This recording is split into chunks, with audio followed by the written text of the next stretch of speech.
Hello everyone, Lily here.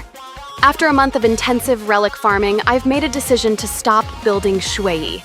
It's been a month of farming and I still don't get the build I want. I don't find further farming is going to be good for my account management, so I'm putting a halt to it and focusing on Dr. Ratio instead. Now let's take a moment to assess Xueyi's placement in my tier list. Even though my Xueyi isn't wearing optimal gear, I believe I have a clear understanding of her capabilities after using her many times in the last 2 MOC. But first, as usual, let me show you the rules of this tier list.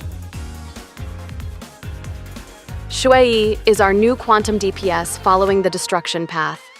To those who have been having issues with Qingquei's playstyle, such as myself, Xueyi feels like a gift from heaven. I finally have a quantum DPS with 100% controllable skill point usage.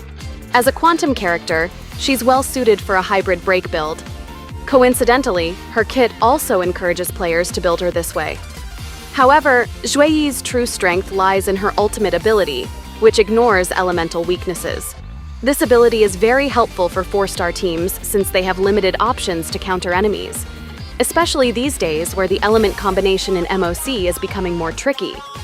If Silver Wolf was the first 5-star cheat code for Break Team, then Xueyi is the equivalent of that for 4-star. You can bring her anywhere to counter anyone, and she works with anybody. There is not a single scenario where bringing Xueyi doesn't end up benefiting your team. You see a floor like this where the enemy's weaknesses don't line up? Just bring Xueyi, problem solved.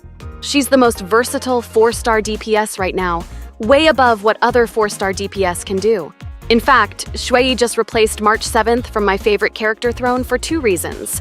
First, because of her versatility.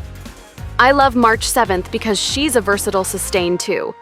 But Xueyi is even more versatile. Secondly, my old viewers might be able to guess why I love her.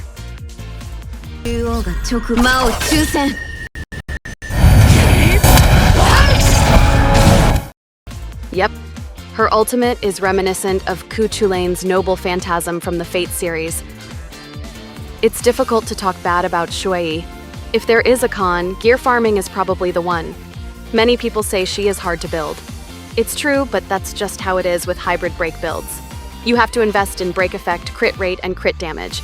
The same goes with other hybrid DPS. But I'll say the investment pays off by looking at her outstanding performance. So, what is Xueyi's rank in my tier list? I might be biased since she's my favorite character, but in my opinion, Xueyi rightfully claims her place in the S tier of my tier list. Yes, she's the first DPS character to achieve S tier, reflecting her exceptional value and versatility.